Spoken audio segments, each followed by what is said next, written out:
Hi, my name's Sally Palethorpe and I'm a change practitioner working at all levels of organisations to ensure that those desired and in some cases essential changes take place and deliver the predicted business outcomes.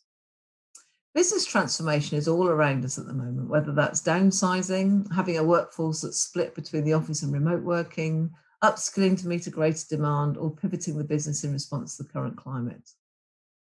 Transitional changes, for example, replacing or updating a process or some technology, can normally be managed by the team leaders or managers who are responsible for the areas impacted. Transformational change, on the other hand, is about transforming a business or a business area from its current state to a new desired state. And this new desired state may not be clearly defined at the outset. The business knows it needs to do something different and the overall shape of the desired future state, but all the details are often worked out as the change project progresses. And we all know that managing any project that doesn't have clearly defined outcomes is difficult and can require a leap of faith, particularly in the early days. Transformational change will impact a number of different areas, which could include the organisation's culture, its operating model or reporting lines, the business measures, the processes and technology used, how individuals are managed and rewarded, and what are considered as acceptable behaviours. It's about achieving a significant improvement in overall performance and is often financially driven, but not always. So, who decides that a change of this scale is required? Well, it will normally start with a small core of individuals identifying the need for the change, whether that's in response to an opportunity or to address a business challenge. When only one or two of the board members are advocates for the change, the other board members will initially be recipients of the change.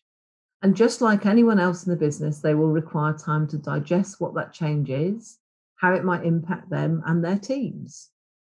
It's important to recognise that this response is common and therefore sell the idea of the change, including the business benefits associated with making that change. This is easier if the business is not performing as predicted and everyone can see the need for a change. But as human beings, we all have both a rational and an emotional response to any proposed changes, and we need some time to digest them. For any wide-reaching change to be successful, all board members will need to recognise that a change is needed. And it's unlikely that the whole board will be bought in from the outset. Transformational change has a tendency to impact a wider range of areas than transactional change, and some board members, while supportive of the change in principle, may be quite protective of their own areas of accountability. This is a key area to be mindful of. I've experienced board members who are supportive of the change in public and when with their fellow board members, but in private and with their own teams, they can be quite dismissive of the ideas.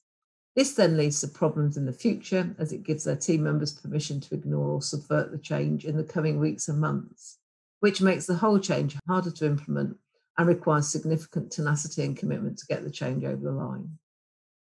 To negate this response, it's important that when defining and describing the required or desired transformational change, the language used resonates with all the key stakeholders, including the key board members.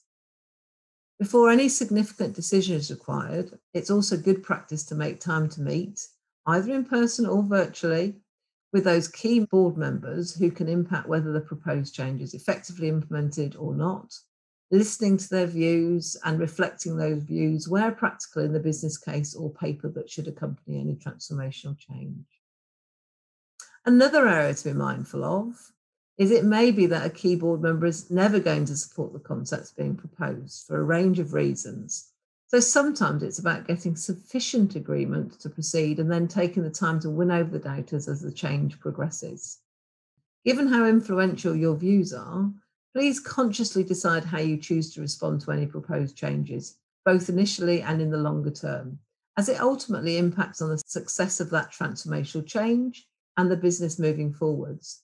We must all think strategically, considering the bigger picture, not just our own areas.